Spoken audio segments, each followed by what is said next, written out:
Firman Tuhan dalam Matius pasal 5, 28, setiap orang yang terus memandang seorang wanita sehingga mempunyai nafsu terhadap dia sudah berbuat zina di dalam hatinya. Nah, bayangkan melihat gambar-gambar amoral memicu pikiran yang salah yang bisa mengarahkan kita pada tindakan yang salah juga. Your input determine output. Kalau kita melihat, mendengar gambar-gambar atau suara-suara yang tidak betul, maka outputnya juga jadi tidak betul. Outputnya juga salah. Firman Tuhan katakan, matikan anggota tubuhmu yang bersifat hawa nafsu, tapi hidupkanlah anggota tubuh yang bersifat hal-hal yang baik.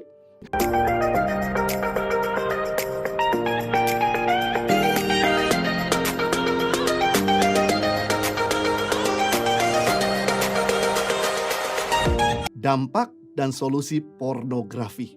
Ini adalah hal yang sangat dinanti-nantikan buat kita semua, supaya kita dapatkan gambaran dampak-dampak dan dapat gambaran bagaimana solusi agar kita bisa lepas dari pornografi. Pornografi berasal dari dua akar kata, porn and graphis. Porn artinya pekerja seksual atau pekerja prostitusi, sedang graphis artinya menulis. Jadi pornografi artinya gambar, tulisan erotis yang dirancang untuk merangsang secara seksual dan dimaksudkan untuk mengikat audiens sehingga mereka sulit untuk bisa keluar dari keterikatan. Jadi tujuan daripada pornografi adalah mengikat setiap orang yang melihatnya sehingga sulit untuk keluar dari ikatan pornografi. Dan ternyata saya cukup kaget ketika mendengar berita survei dari Menteri Kesehatan. 97% anak-anak SMP dan SMA sudah mengakses konten pornografi. Wow, hal ini penting buat kita semua di masa pandemik. Bagaimana kita dikasih gambaran tentang dampak-dampak pornografi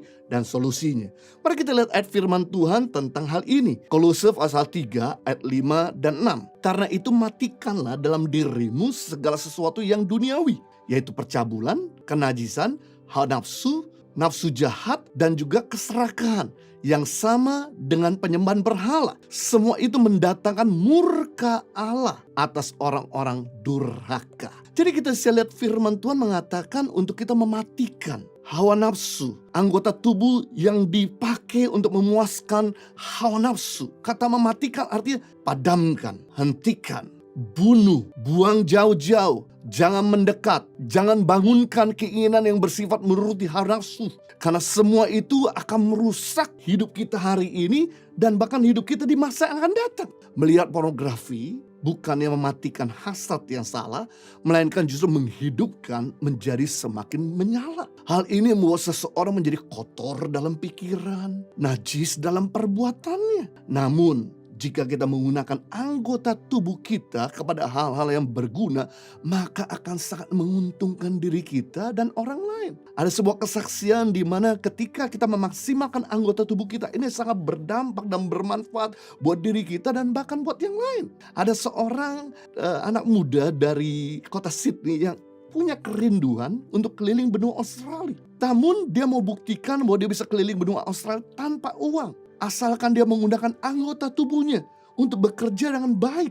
Dia berangkat dari rumah dengan tidak membawa uang ataupun kartu kredit. Dan kemudian dia sampai di terminal bus dan berkata kepada supir bus, izinkan saya ikut bus ini untuk pergi dari Sydney ke Melbourne.